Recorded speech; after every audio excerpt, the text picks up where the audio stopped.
BJP नेता नीतीश राणे ने आदित्य और उद्धव ठाकरे को घेरा, कहा विकास के बजाय किया भ्रष्टाचार, इसलिए बारिश से मुंबई हुई बेहाल। संजय राउत के ऑपरेशन सिंदूर वाले बयान पर भड़के चंद्रशेखर बावनकुले, कहा पाकिस्तान की भाषा बोल रहे हैं राउत।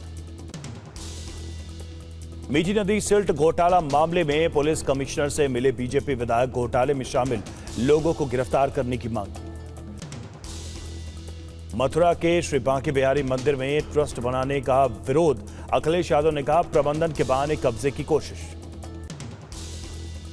अखिलेश बोले बीजेपी याद रखे धर्म भलाई के लिए होता है, कमाई के लिए नहीं। मंदिरों को सरकारी प्रशासन से भ्रष्टाचार से बचाया जाए। उमर सरकार ने पहलगाम से आतंकियों को दिया कड़ा संदेश, पहलगाम में की गई कैबिनेट मीटिंग, कहा जम्मू कश्मीर मजबूत है और वो किसी से नहीं डरेगा। सीएम उमर का पोस्ट लिखा, पहलगाम में कैबिनेट बैठक के पीछे था एक संदेश, कायर आतंकियों से डरे नहीं, शांति के दुश्मन हमारे संकल्प प्रभावित नहीं कर पाएंगे। पहलगाम की सड़कों पर साइकिल चलाकर सीएम अब्दुल्ला का बड़ा संदेश, लोगों को सुरक्षा और विश्वास होने का दिलाया यकीन। सीएम उमर अब्दुल्ला का बयान, कहा अमरनाथ यात्रा से कश्मीर में पर्यटन को मिलेगा नया जीवन, लोगों का विश्वास फिर से बहाल होगा। झारखंड में बड़ा प्रशासनिक फेरबदल, सरकार ने 48 आईपीएस अफसरों का तबादला किया, जमशेदपुर धनबाद समेत कई जिलों के एसपी बदले गए। प्रशांत किशोर का बड़ा दावा, बिहार में 2/3 से ज्यादा विधायक निश्चित रूप से चुनाव हारेंगे। गुलाम नबी आजाद का एक्स पोस्ट लिखा, ईश्वर की कृपा से मैं ठीक, सभी टेस्ट के नतीजे सामान्य, भीषण गर्मी के चलते बीमार होने से अस्पताल में भर्ती हुए थे आजाद। कांग्रेस ने आजाद के स्वास्थ्य पर जताई चिंता, जयराम रमेश ने जल्द ठीक होने की कामना की। सिंगापुर में बोली सांसद अपराजिता सारंगी, पहलगाम आतंकी हमले की दुनिया ने की निंदा, आतंकवाद खत्म करने की दुनिया की मांग। पनामा सिटी के एक मंदिर में कांग्रेस सांसद शशि थरूर के नेतृत्व में सर्वदलीय प्रतिनिधिमंडल ने पूजा अर्चना की। बीएसएफ ने 9 मई को आतंकी लॉन्च पैड उड़ाने का नया वीडियो जारी किया, 76 पोस्ट उड़ाए, 20 से ज्यादा आतंकी ढेर हुए, फॉरवर्ड पोस्ट का नाम सिंदूर रखने का प्रस्ताव। लखनऊ के हनुमान मंदिर में ऑपरेशन सिंदूर का जश्न, महिला श्रद्धालुओं को प्रसाद में दिया गया सिंदूर। चेन्नई में बीजेपी कार्यकर्ताओं ने निकाली तिरंगा यात्रा, हाथ में तिरंगा लेकर लगाए भारत माता की जय के नारे। यूक्रेन पर रूस के भीषण हमले से पुतिन पर भड़के ट्रंप, बोले आग से खेल रहे हैं पुतिन। राष्ट्रपति ट्रंप की पुतिन को धमकी पोस्ट में लिखा, मैं नहीं होता तो रूस में बहुत बुरा हो जाता, पुतिन को इस बात का एहसास नहीं।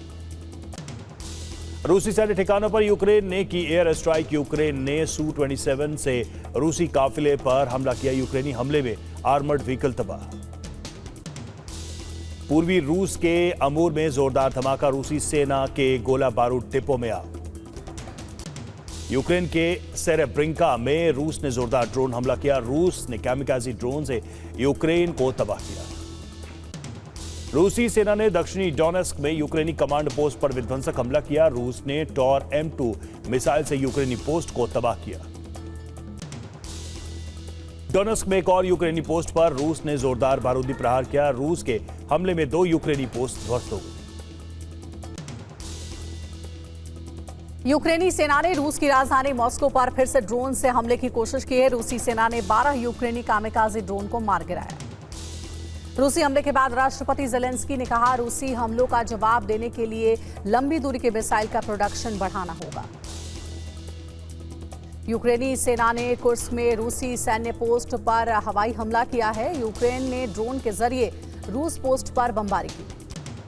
सुमी में रूसी सेना का जबरदस्त हमला, 9 इलाकों में किया विस्फोट, हमले में कई इमारतें जमींदोज। ज़ैपोरिज़िया न्यूक्लियर प्लांट से रूस जाएगी बिजली, सप्लाई के लिए लाइन बिछाने का काम शुरू, ज़ैपोरिज़िया से अपने ग्रिड को जोड़ रहा है रूस। रूसी सेना ने यूक्रेनी ड्रोन को हवा में किया नष्ट, यूक्रेनी ड्रोन ने रूसी तोर SAM लॉन्चर पर हमले की कोशिश कर रहा था, तभी उसे मार गिराया। इजरायल के हमलों से सेंट्रल गाजा दहल उठा है, हमले के बाद हमास की कई इमारतें जमींदोज हो गई, IDF ने टनल नेटवर्क को टारगेट कर बॉम्ब बरसाए। गाजा में IDF का नॉन स्टॉप हमला जारी, इजरायल ने गाजा में रात भर एयर स्ट्राइक की, हमले के बाद IDF ने बंधकों की रिहाई तक जारी रहेगा हमला।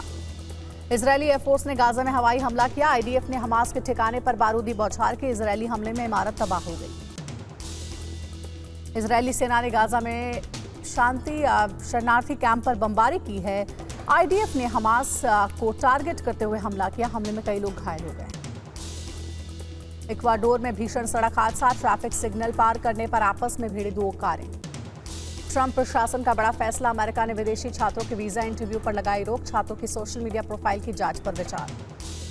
चीन में कोविड के नए स्ट्रेन के बढ़ रहे मामले, तेजी से पॉजिटिव हो रहे लोग, अस्पताल में बढ़ी लोगों की संख्या। अमेरिका में भी फैला कोविड का नया वेरिएंट। चीन में केमिकल प्लांट में विस्फोट से 5 लोगों की मौत, 6 लापता। विस्फोट के कारणों का नहीं चल पाया पता। भीषण विस्फोट से 7 किलोमीटर दूर तक दिखा धुएं का गुबार। आसपास के कई घरों की दीवारों में आई दरारें, पूरे इलाके में फैली दहशत। यूनुस सरकार में बांग्लादेश की सुप्रीम कोर्ट ने पलटा सजाए मौत का फैसला। जमात नेता अजहरुल इस्लाम को किया बरी। 1971 में सुनाई गई थी मौत की सजा। बांग्लादेश में सड़क पर उतरे सरकारी कर्मचारियों ने किया विरोध प्रदर्शन। सचिवालय में अर्धसैनिक बल तैनात। इनकम टैक्स रिटर्न की बढ़ाई गई तारीख, 15 सितंबर तक बढ़ी आईटीआर दाखिल करने की तारीख। पहले 31 जुलाई थी आईटीआर दाखिल करने की तारीख। 2024-25 में एफडीआई ने बनाया नया रिकॉर्ड। 81 अरब डॉलर हुआ विदेशी निवेश। पिछले साल के मुकाबले एफडीआई में 14% की बढ़ोतरी। महाराष्ट्र को मिला सबसे ज्यादा 30% विदेशी निवेश। ग्रेटर नोएडा में बिजली के दफ्तर के बाहर ग्रामीणों का हंगामा। 8 दिनों से कट रही बिजली को लेकर डिपार्टमेंट के खिलाफ की नारेबाजी। कर्नाटक में कोरोना के 36 नए मामले आए सामने। कर्नाटक में कोरोना के एक्टिव मरीज बढ़कर 100 हुए। महाराष्ट्र में कोरोना के 66 नए मामले आए सामने। मुंबई में 31, पुणे में 18, ठाणे में 7 नए कोरोना मरीज। राज्य में अब तक 325 active case. CM Rekha Gupta बोली, दिल्ली में कोरोना वायरस को लेकर घबराने की जरूरत नहीं, इसके लिए हमारी पूरी तैयारी। आईपीएल की क्लोजिंग सेरेमनी में दी जाएगी ऑपरेशन सिंदूर में सेना के पराक्रम को सलामी। बीसीसीआई ने क्लोजिंग सेरेमनी में तीनों सेना प्रमुखों को बुलाया। आईपीएल के क्वालिफायर 1 में आरसीबी की एंट्री। बेंगलुरु ने लखनऊ को 6 विकेट से हराया। 227 रनों का पीछा करते हुए आरसीबी ने 18.4 गेंदों पर जीता मैच।